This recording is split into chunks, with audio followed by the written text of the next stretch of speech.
Welcome to the April 9th BC LaRouche chapter 10.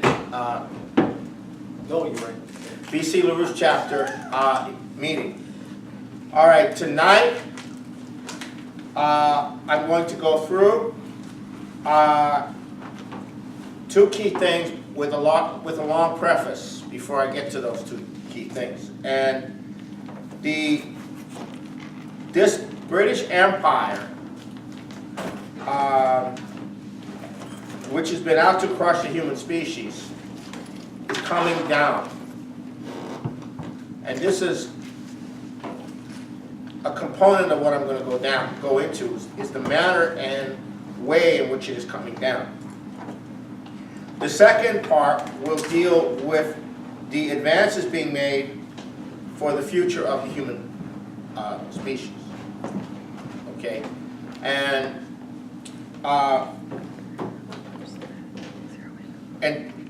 this situation is going to grow. We have a kernel of a new paradigm. We have a kernel of a new conception of man, which is not new. We have a kernel of a concept of a relations among nations, and this process is now starting to grow. However, I want to preface that part with some fundamentals, because this is the context in which this is going to be discussed. Now, the fundamental issue is China. China is the fundamental issue. What China has done and what China is doing is the fundamental issue. Everything that's going on in the Middle East, Ukraine, the proxy wars, the religious stuff, the terrorism, the climate change stuff, the carbon credit stuff, all of this is vectored to stop China.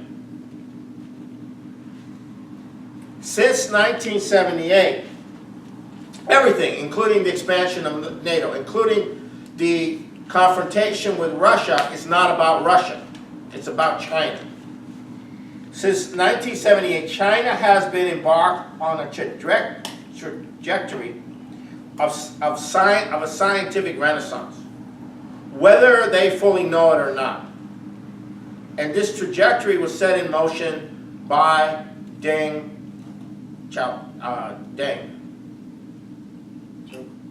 Yeah, by Deng. And now almost 40 years, you have essentially a takeoff beginning to occur. Now, this scientific renaissance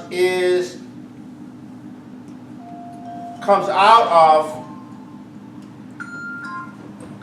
of a process that was begun in the early 1700s by a German by the name of Wilhelm Gottfried Leibniz. He's the one who started the whole concept of the Industrial Revolution and creating the technology and the science so that human beings could be freed from mere physical labor and have physical labor done by machines. This is Leibniz. This is where it began. And this was the issue for Hamilton. This was the issue for Benjamin Franklin. This was the issue for Lincoln. This was the issue for Einstein. This was the issue of how to free the human species from being merely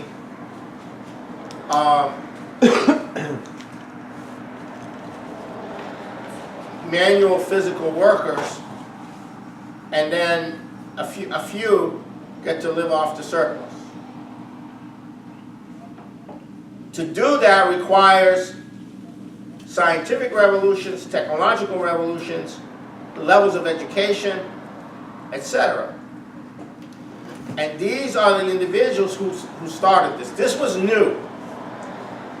Yes, there was science in China, there was science in India, there was science in the Islamic world, and at certain times there was.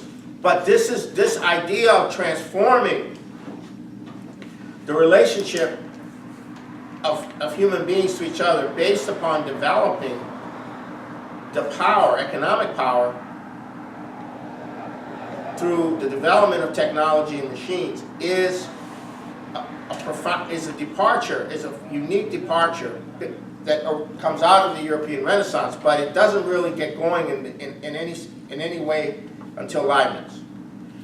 Now, since 1978, Deng Xiaoping committed China, above all else, to begin the mass education of individuals in the sciences, to give China the means to do leapfrogging, scientific, economic leapfrogging. And now they've reached a certain stage where they're in the process of making a significant leapfrog in science and technology, where they're going to surpass the highest level of science and technology that was developed in the United States and Europe.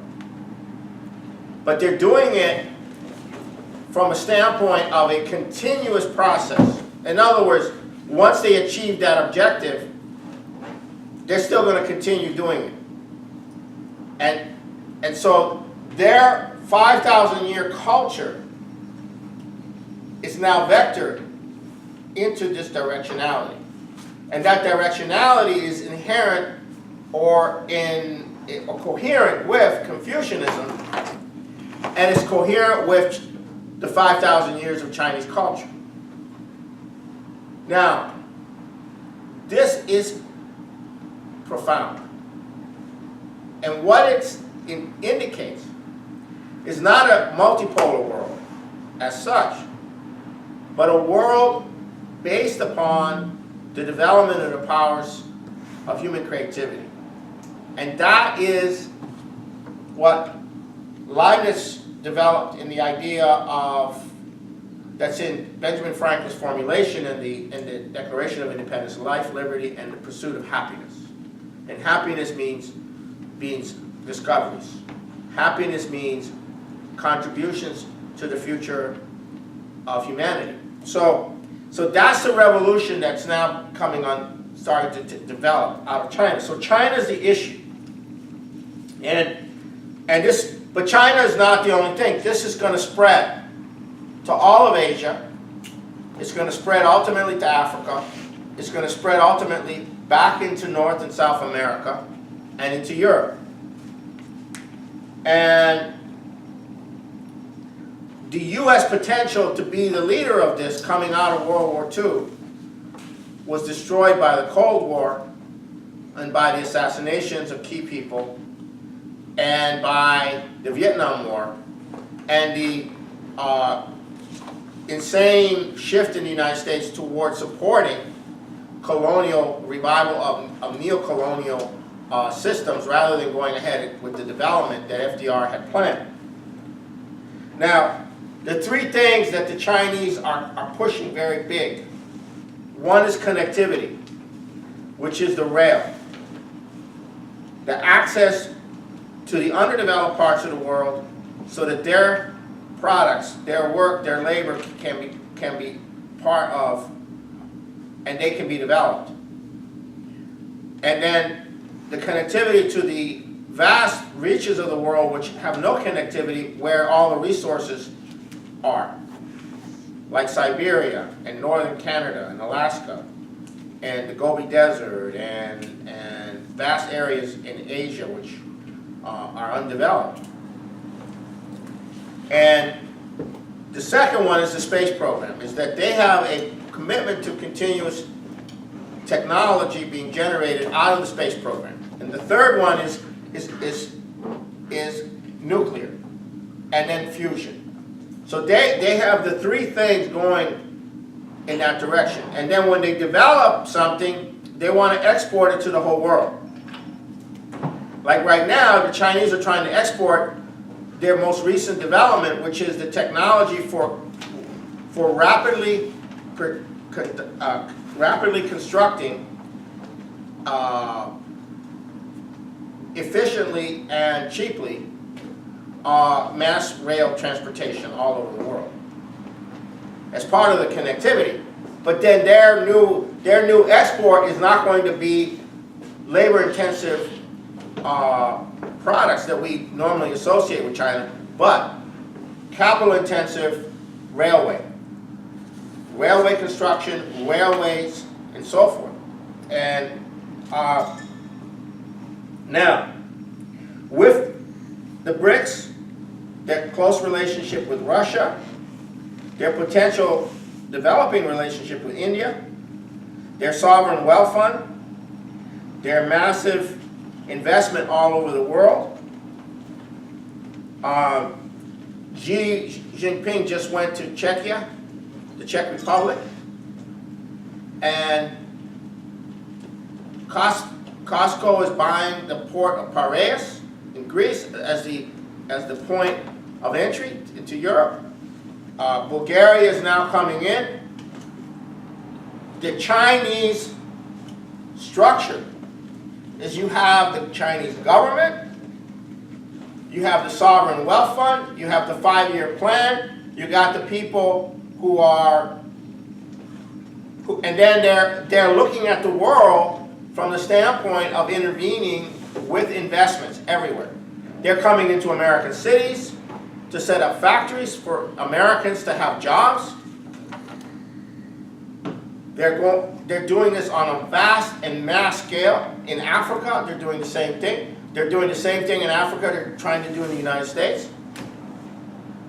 Because to them, that's part of their 5-year plan of developing China. Part of their 5-year plan of developing China is they got to have a place to expand into to be able to increase their economy, but in so doing increase other people's economy. So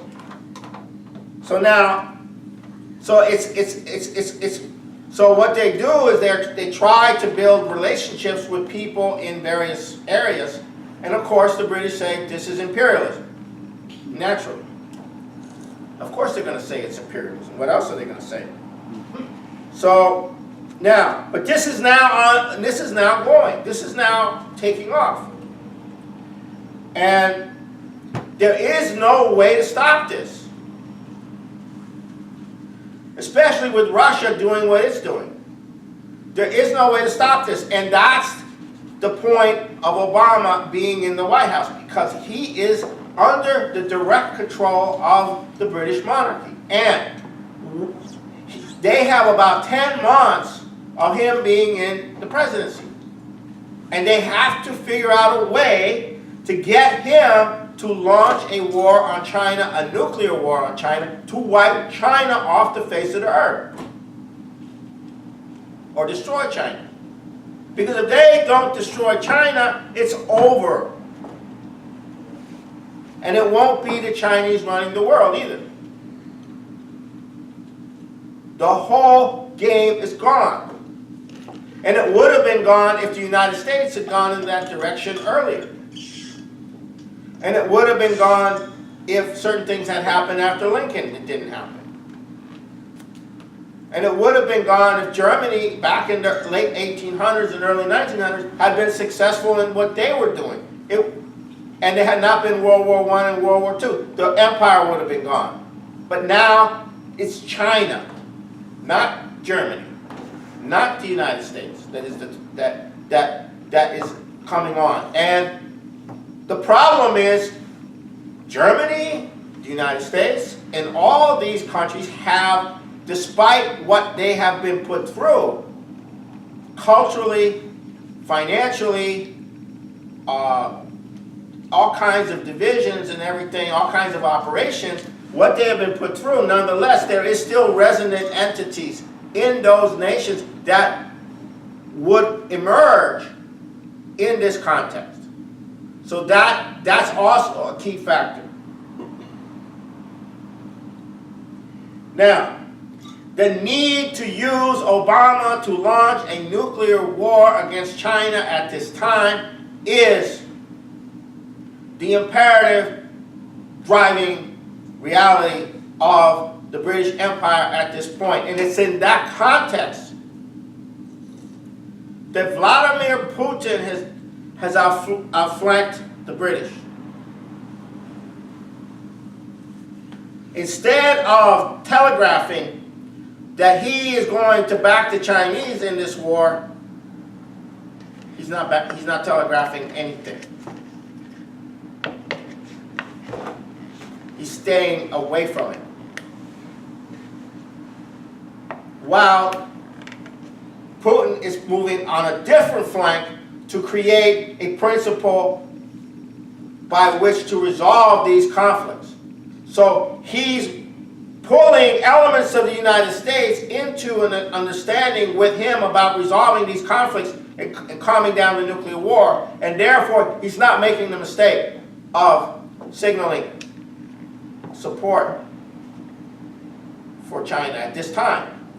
Now, this leaves Obama and the British into a psychotic assault on China, but they don't have a way of dragging Russia into it to give them the basis to go. So Obama is trapped, or the British are trapped. Because if they push for war with China without the necessary preconditions, they're exposing themselves. So this is the very complex reality of the situation. So what's happening is that the empire is fracturing in this crisis. It's fracturing. It's running out of an ability to control the world. And it's reacting to having that problem in ways which are incredible, but also self-destructive. And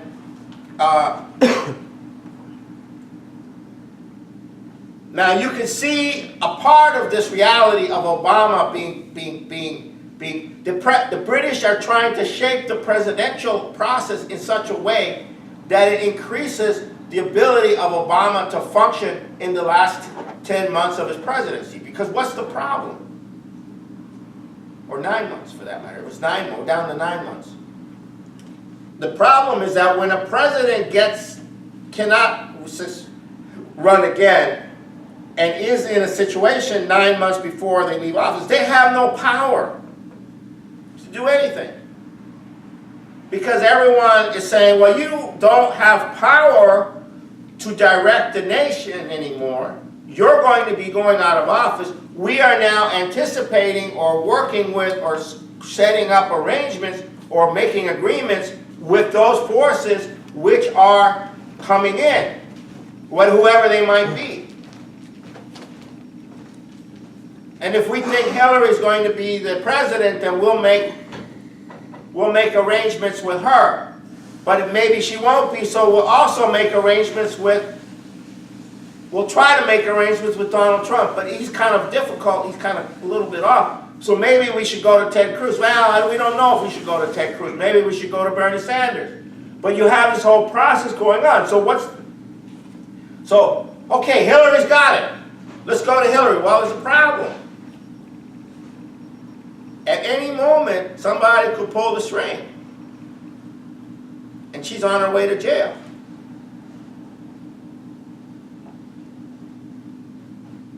So is she somebody we can count on working with or going to or setting up whatever? No. So we're stuck with Obama. We don't have a president that in the making, or even 2 or 3 potential presidents in the making. We have a situation in which Obama remains in control.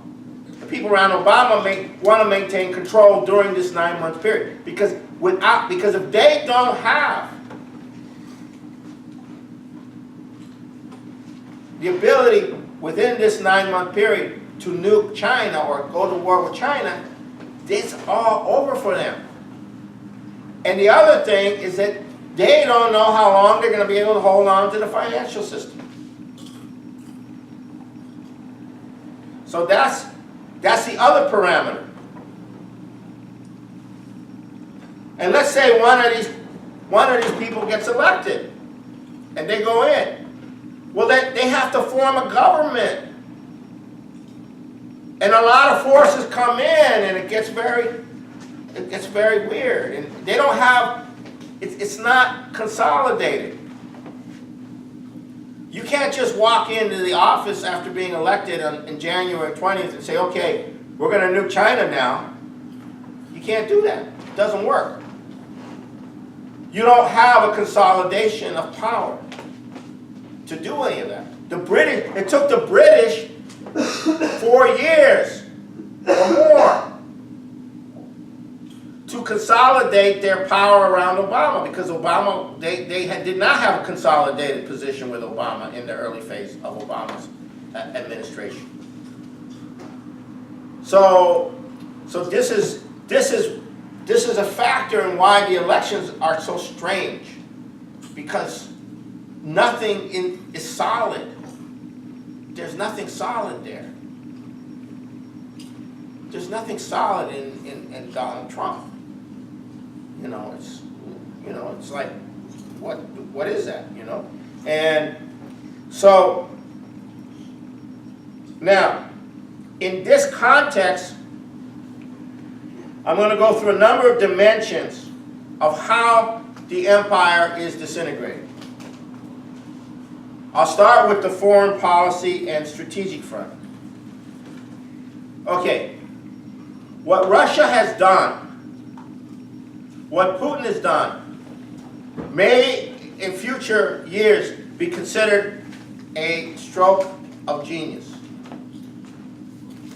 What he did is he used the process of strengthening the Syrian government as a lever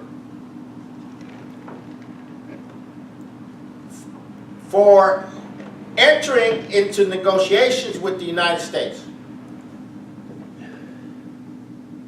In other words, instead of getting into a confrontation with the United States, he used the process to begin the process of a dialogue with the Secretary of State.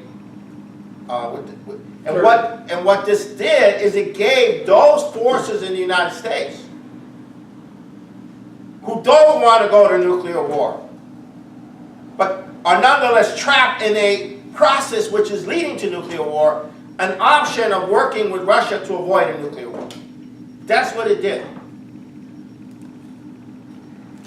The British are freaked out about that because you now have Kerry going on the Charlie Rose show saying that Putin is serious about peace. And yes, peace won't happen until we get rid of Assad, but he left a lot of wiggle room in there on that one too. Right? Now that's not the Obama thing. And then all of a sudden, all the policy think tank, the Atlantic Monthly, all these people are now portraying Kerry as the hawk who wants to go to war, and Obama as the one promoting peace. No. Why? Because Obama is losing credibility. He's losing credibility in this whole process. So now he's trying to jump above them and down them and down them down. And that's what's going on. So now Kerry has emerged as an institutional figure who very carefully and is working a dialogue with Russia, coming to agreement with certain things, understanding differences, and so on and so forth. And now Russia's about to go into a whole new level of diplomatic potential. And what are the Russians saying? They're saying we have to function on principles. We have to have a process of dialogue. We have to have a process of resolving these things, of bringing the rebels into the process. Well, ISIS and al-Nusra, Al-Qaeda, they're not coming into the process. They would never come into a process. They couldn't come into the process. They would cease to exist if they came into the process. And then Kerry and these people could say, well, we're discussing this with the Russians. Well, no, you know, Ash Carter says Russia's the #1, he's the defense secretary, Russia's the #1 enemy. ISIS is #5. Terrorism is #5. Two different policies. Yeah, then China, then Iran. Then China, and then Iran. Yeah. Two different policies. Coming from Kerry, coming from Obama and Ash Carter. So, so this is, they're having a hard time. And then The Economist comes out with the front cover saying, beware of the cult of G. Right? And I mean, and then we got word last week that there was going to be an all-out offensive exposing Putin for corruption. And it was going to be devastating. And it was going to unleash all kinds of social media and civil society and all this stuff, right? So out came the leak. 11.5 million documents, which had been a year ago given to develop by WikiLeaks, I believe. These were documents of Mossack Fonseca, one of the law firms centered in Panama that's involved in setting up these dummy companies. Sure. Yeah, you know, and for tax evasion, for running your avoiding taxes. Now, here's where it gets very funny. Soros is paying for a large number of the 400 journalists who are doing the investigating for this, because that's going through these documents. Somebody's got to pay these people to research it, right? They don't do it for free, right? And USAID is also involved. Now, what's the model for this? The model for this is what happened in Italy. I think it was like 15 years ago or something. I don't know the exact date, but it was called the Clean Hands. Now, Italy's politics in the post-war period was governed by a system of amici, meaning friends. You know, it's amici. You know, like Berlusconi. You're my friend. I'm your friend. You know, amici. Okay, so that's the system, right? And so, on a yacht off the coast of Italy, owned by the monarchy, Britannia yacht, the various people sat down and worked out this plan where they went after the entire political structure of Italy. All the major parties got wiped out, everything got wiped out, and why? Because I'm going to tell you something, Italians. If you tell an Italian there are no conspiracies, they'll think you're crazy. So Italians know how things work. You know, so there was a lot of opposition to the British in Italy, to the British policies in Italy. They are still regretting they got rid of Jesus. They are still regretting they got rid of Jesus. Jesus. Yeah. So anyhow. Italian? Oh, Roman. Yeah. So that's the model. And Transparency International and all of these, you know, built up by Tony Blair, you know, we got to have good governance, we got to have, you know, non-corruption. Oh, we're going to target all the African leaders, we're going to target all the Latin American leaders we don't like, right? And we're going to target everybody in Asia we don't like under corruption scandals. And that's what they're doing with Dilma Rousseff, that's what they're doing with Zuma, that's what they're trying to do now with Kirchner because she's not going along, even though she's not the president anymore. She's an opposition force and they want to put her in prison, so they get her out of the way. So So, okay, so what is this? This is how you destabilize corrupt or whatever non-corrupt political formations that might work with China, or that might start to have other ideas, right? Other ideas. So they're unleashing this thing.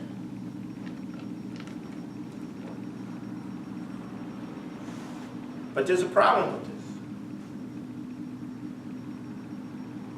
Everybody has their money in these things. Everybody is escaping taxes.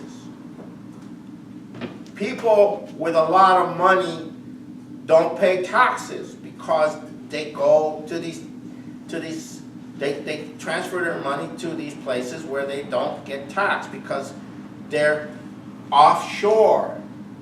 They're offshore. They're hidden. But yet you can take your money offshore, but you can use it onshore when you want. But you can't, now.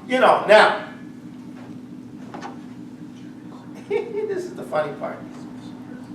It so happens that the tax haven system is the core of the British Empire.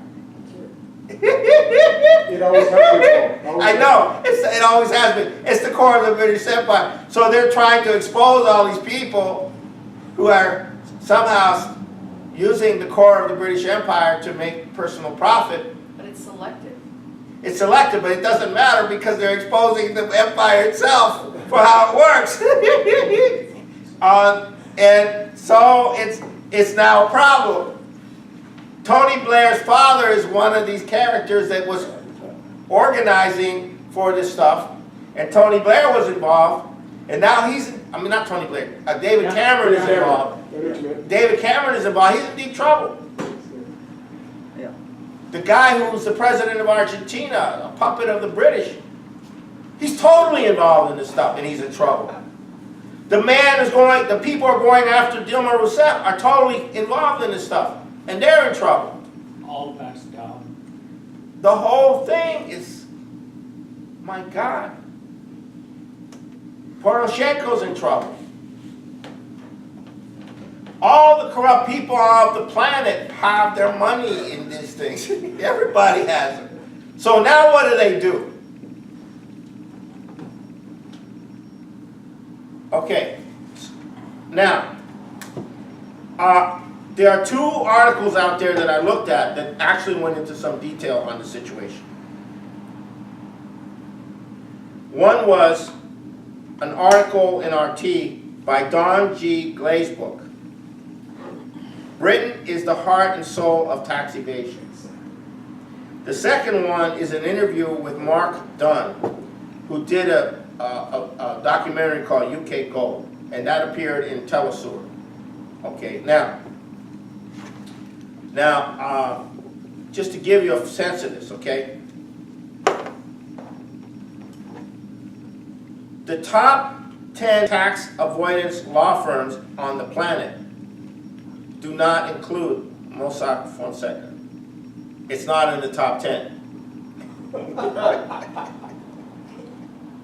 It was worse. The top 10 are headquartered not in Panama. They're headquartered in London. The law firms. Maples and Calder, one of the top law firm in London. Maples is was vice chairman of the Conservative Party of the United Kingdom.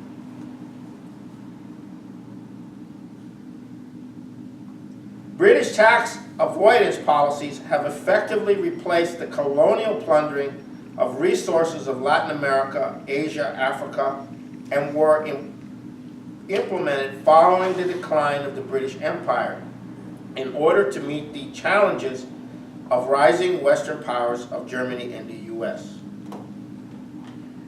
And this is from Dunn. He argues, for every pound that Africa receives in aid, British pound, it loses £3 in tax avoidance through British-based tax havens. Okay? This is the conscious creation of the criminal state, and it started in the 1960s. This is when they started setting all this up. And we documented a lot of this in the book in 1978 called Dope Incorporated. And when we put out Dope Incorporated, that's when the British decided they were going to go after us. We were not that serious a problem until then. Now, in the Mossack Fonseca, the most prominent bank soliciting for their clients the activity of setting these things up was Hong Kong Shanghai Bank. Another prominent one was Coots, the bank of the royal family. Another prominent bank was Rothschild. Another prominent bank was UBS. UBS is a Swiss bank, right? Huh? It's a Swiss. Yeah, HSBC, Hong Kong Shanghai Bank. Now, it's estimated that the British get something on the order of $1 trillion worth of net investment from their offshore system. Something like that, $1.2 trillion. It's massive. And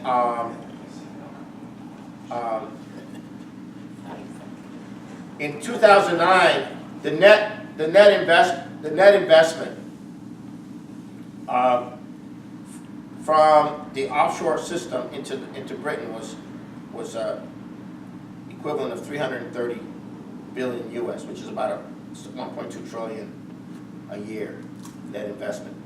That's what's holding up the financial structure of Great Britain, the City of London. And Nicholas Shaxson, a guy who monitors very closely, he says, the City of London is effectively the granddaddy of the global offshore system. And this guy, and then he said, the British Empire faked its own death. That's what he said. They faked their own death. Good at that. That's exactly what you need. That's right.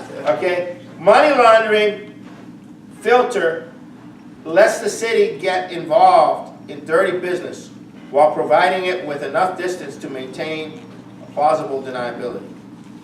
Okay?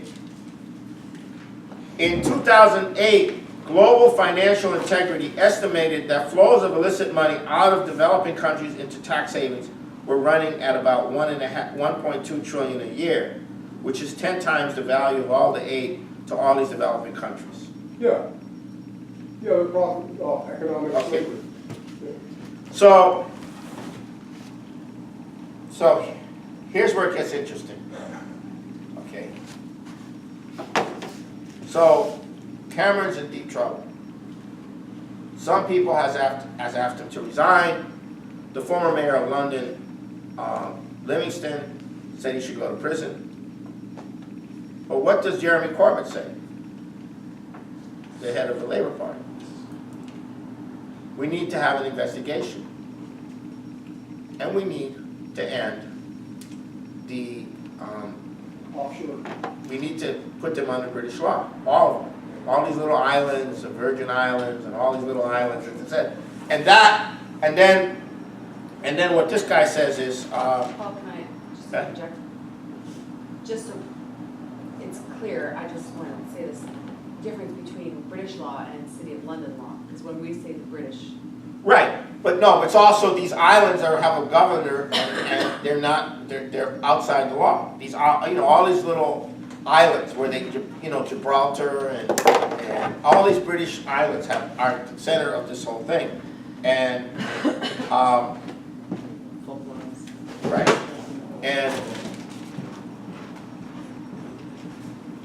and I was gonna, yeah. And the guy who's the former Conservative Party head of of this sort of thing, said if you tried to do that, it would be the equivalent of the nuclear meltdown of the system, basically. So now this whole thing is exposed. How does it work? Well, you could, you don't have to be taxed. But what about the taxes? Well, that's what countries have to do to develop. That's what countries have to do to provide services. That's what countries have to do to provide all of that. Russia wasn't taxing these people until Putin came in. And so, how many Americans are avoiding taxes? How many Canadians are avoiding taxes? So all of this is now coming up. And what's the system? This is the system.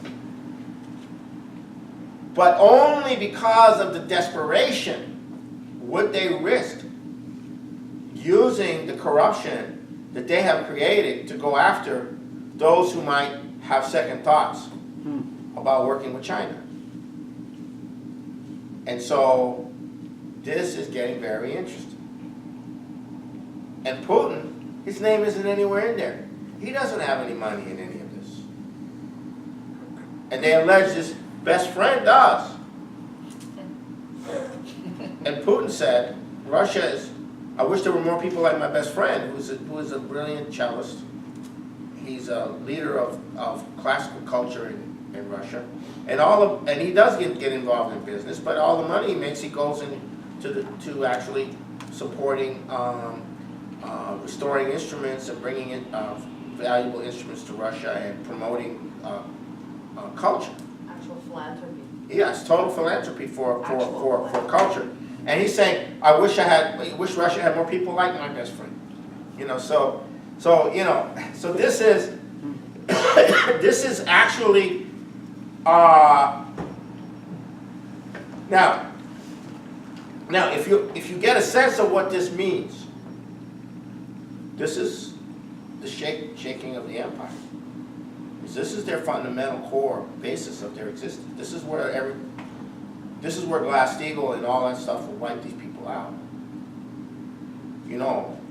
All you got to do, you want to wipe out the power of the rich, you just tell them you got to show where your money came from. This is with the whole drug traffic, all the money laundering of the drug traffic is all connected to this. It's all connected. The whole system is controlled offshore. I've known this from the very beginning, from the 70s. I was telling people that that's what they were doing in the 70s. HSBC paid about $5-6 billion in fines just a couple of years ago. Yeah, It's yeah, nothing. yeah. It's nothing. And that's nothing. Oh, wait, the Compared- surprise, the biggest. Compared to what they're making. So this is also where the money for the terrorism comes from. No more. So this is where the Saudis are very big in this. And we haven't heard their role yet in all of this. So it's very much now. Allah is in trouble. So now you come to a certain situation that is emerging. So now you come to a certain situation in the U.S. There's a 42-year-old Hindu who ran for governor in California against Jerry Brown. He was number 2, and he ran, he lost.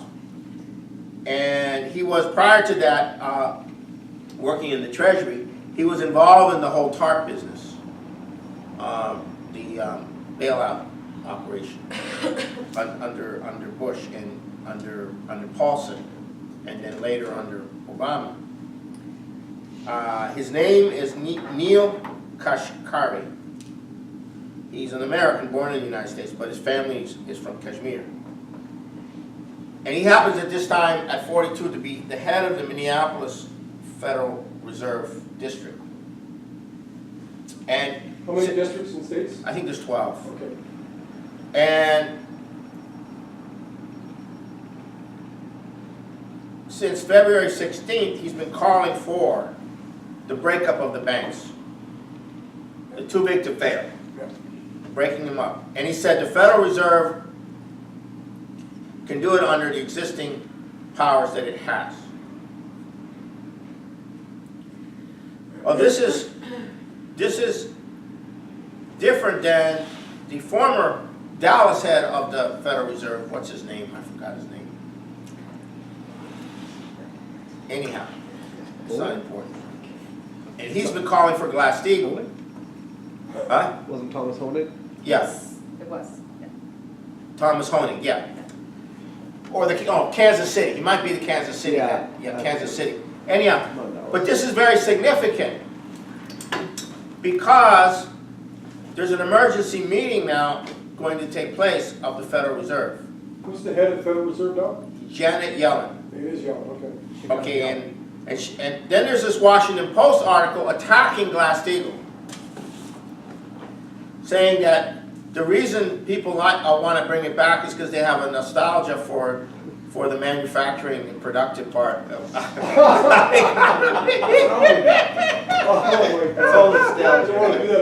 for something that's no longer around, that doesn't exist. Nostalgia? Nostalgia, yeah. You know, they want manufacturing and production, right? So, But that's coming from the green, that would very much identify with Yeah. the green mentality. but it's Washington Post, not the. No, I Yeah, know, yeah, but they're yeah. targeting that group, yeah.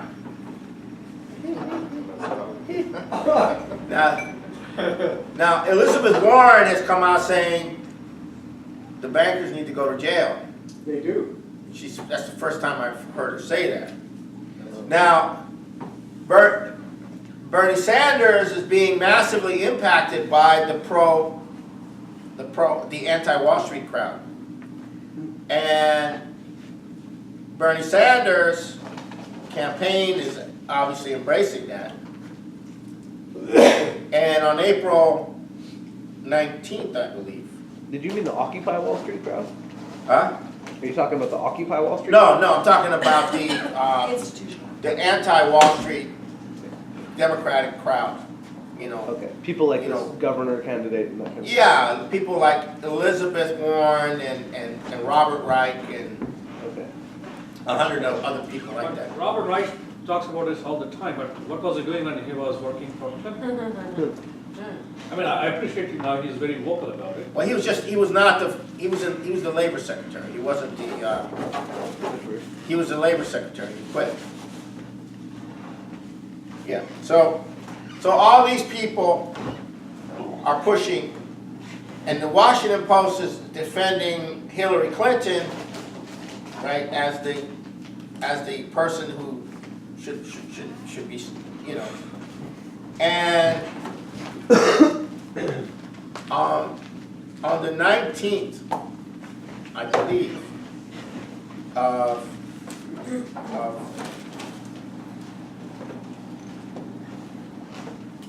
I think that's the 19th is a Tuesday. Yeah, Tuesday. Yeah, Tuesday the 19th is the New York primary. And there's a debate between Hillary and Bernie prior to the New York primary on the 14th. And LaRouche is saying it should be interesting because the whole financial issue is now starting to implode inside the Democratic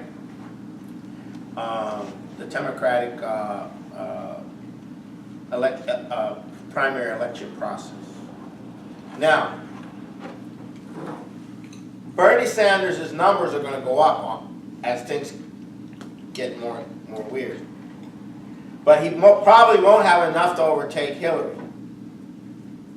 And so what you're going to end up with, most likely, at the end of the summer, as things get much more dire, a very contentious,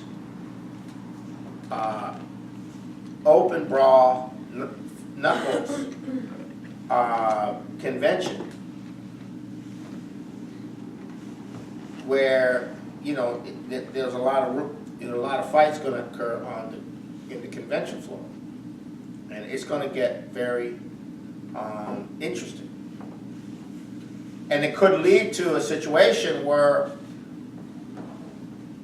Obama's people will strong-arm everybody to give Hillary the nomination, and Bernie Sanders will announce as an independent.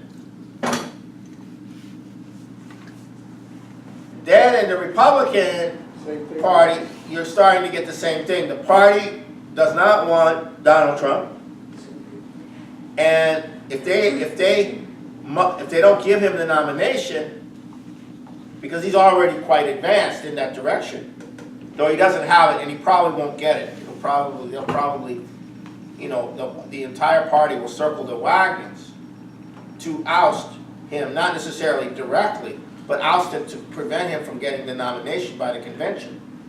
And you'll have Donald Trump running as an independent.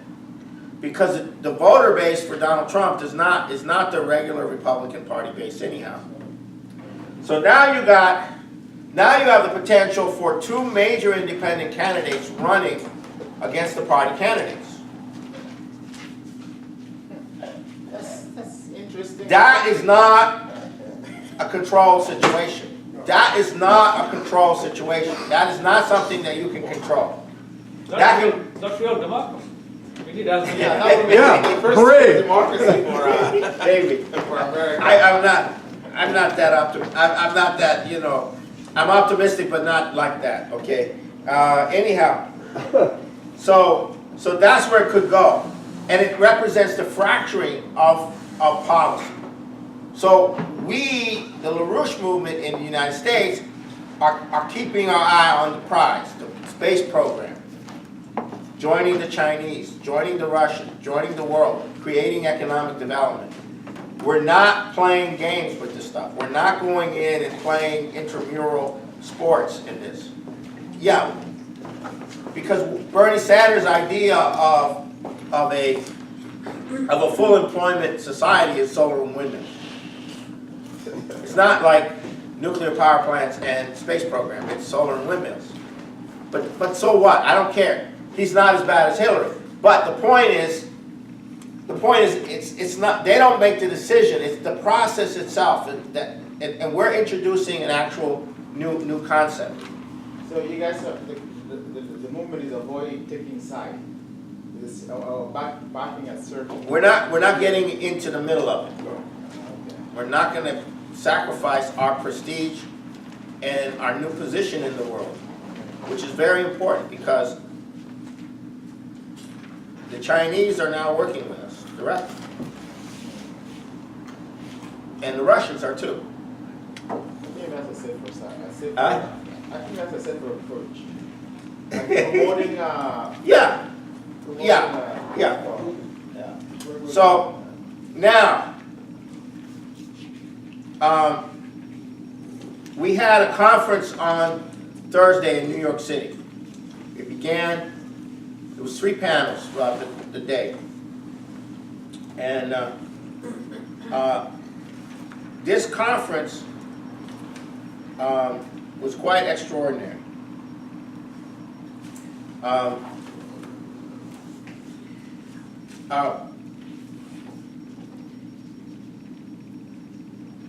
The first panel in the morning had Helga, Ramsey Clark,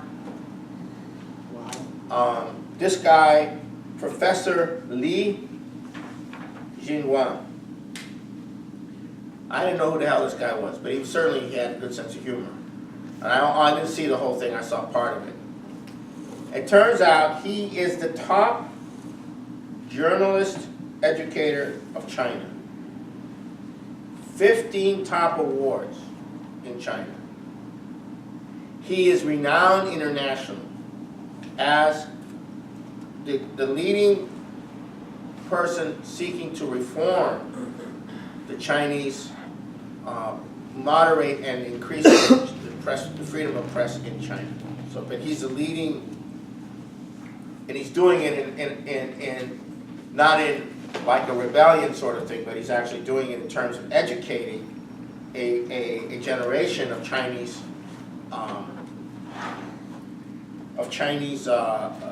journalists. And he shows these slides of him taking his students into Uzbekistan and into all these places along the Silk Road. And he's also played a major role in reviving the Buddhist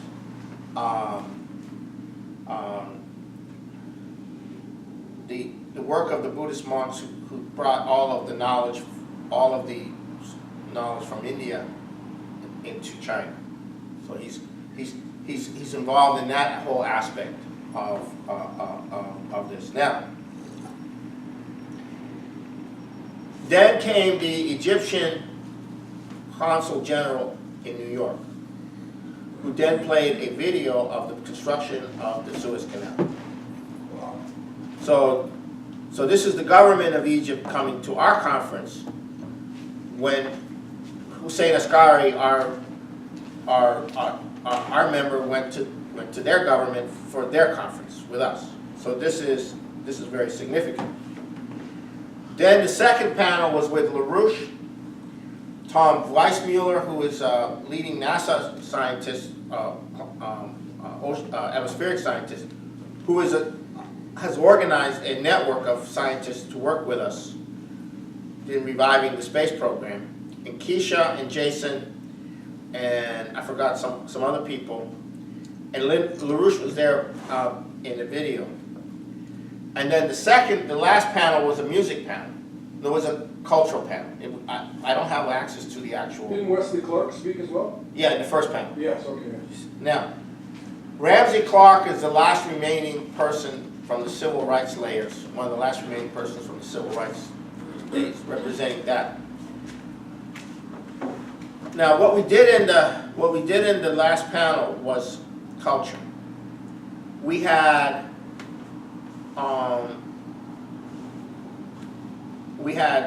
a presentation by a Chinese person on poetry, painting, and calligraphy, beginning to give you a sense of classical Chinese culture, classical Chinese art. And then we had readings of Tagore and Indian classical culture. And then we had European classical culture. And we presented these three. And to create a unity,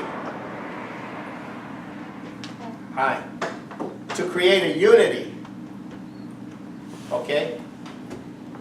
To create a unity. That these three cultures had classical culture, that's where we're going. And so this had quite an impact on the people that came. There were over 200 non-members at the conference in New York City. And it was heavily advertised by the Chinese. Heavily advertised by the Chinese in New York. The top Chinese layers heavily advertised for it. So this is going to have a reverberating effect. So this is the beginning of pulling together in a much more, and we're going to expand this process. We're not going to stop here. We're going to expand this process, and that's what's emerging. An understanding that you have to revive the culture of these parts of the world which have a classical cultural perspective and that celebrate the quality of man that we have to have in the coming period. And that is coherent, and that had an incredible impact on the people there. There were a lot of people there that got freaked out and then left and then came back and freaked out again and left and came back. And so this is the kind of process that we're trying to do. So we'll have some of that replicated at a seminar here in May 15th. So I'm going to end it there and open it up. Cool. Welcome to the April 9th BC LaRouche chapter 10. No, you're right. BC LaRouche chapter meeting. All right, tonight I'm going to go through two key things with a long preface before I get to those two key things. And this British Empire, which has been out to crush the human species, is coming down. And this is a component of what I'm going to go into is the manner and way in which it is coming down. The second part will deal with the advances being made for the future of the human species. Okay, and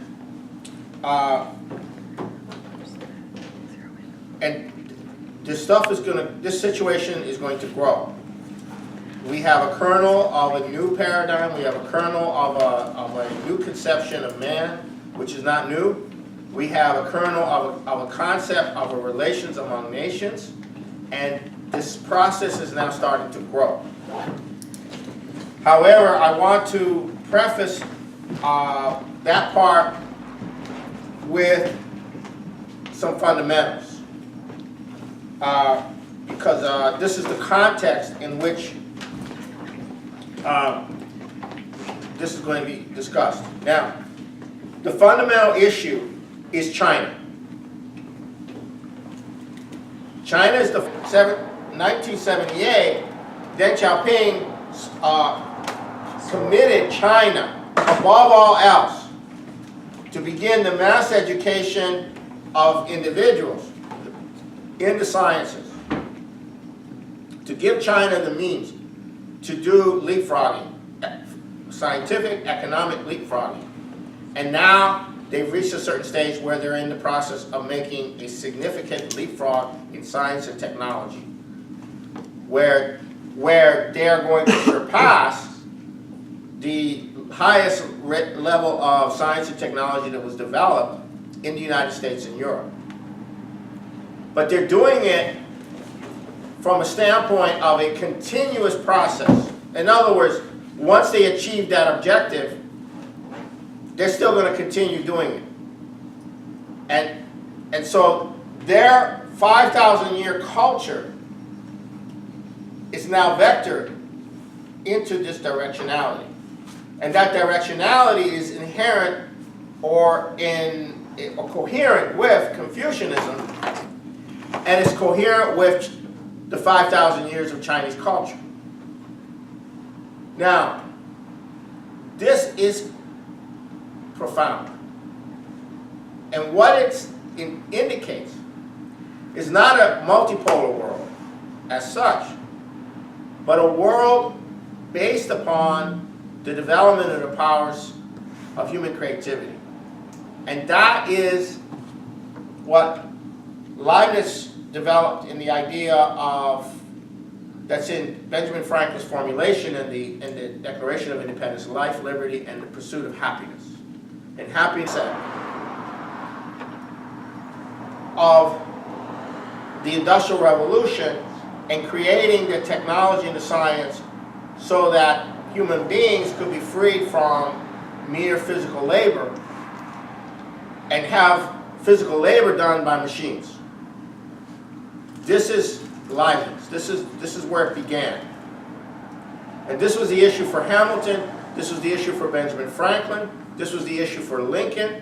This was the issue for Einstein. This was the issue of how to free the human species from being merely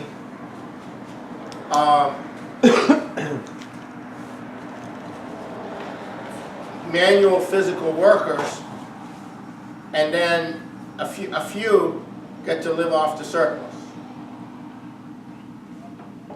To do that requires scientific revolutions, technological revolutions, levels of education, etc. And these are the individuals who started this. This was new. Yes, there was science in China, there was science in India, there was science in the Islamic world, and at certain times there was. But this idea of transforming the relationship of human beings to each other based upon developing the power, economic power,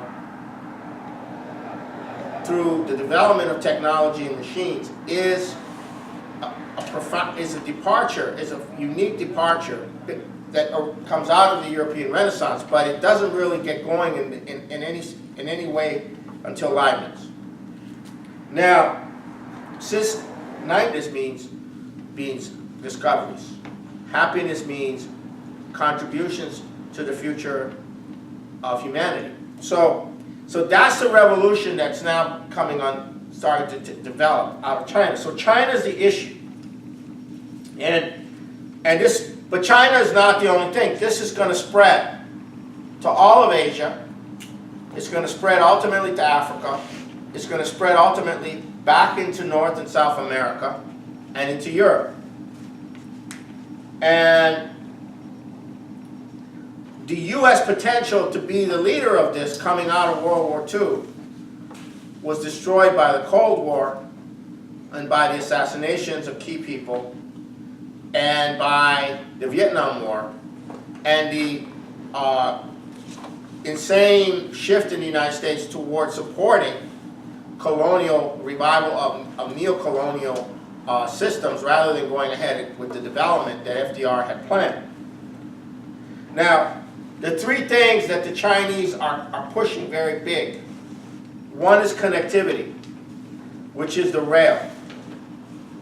The access to the underdeveloped parts of the world so that their products, their work, their labor can be part of, and they can be developed. And then the connectivity to the vast reaches of the world which have no connectivity, where all the resources are, like Siberia and northern Canada and Alaska and the Gobi Desert and vast areas in Asia which are undeveloped. And the second one is the space program, is that they have a fundamental issue. What China has done and what China is doing is the fundamental issue. Everything that's going on in the Middle East, Ukraine, the proxy wars, the religious stuff, the terrorism, the climate change stuff, the carbon credit stuff, all of this is vectored to stop China. Since 1978, everything, including the expansion of NATO, including the confrontation with Russia, is not about Russia. It's about China. Since 1978, China has been embarked on a trajectory of a scientific renaissance, whether they fully know it or not. And this trajectory was set in motion by Deng.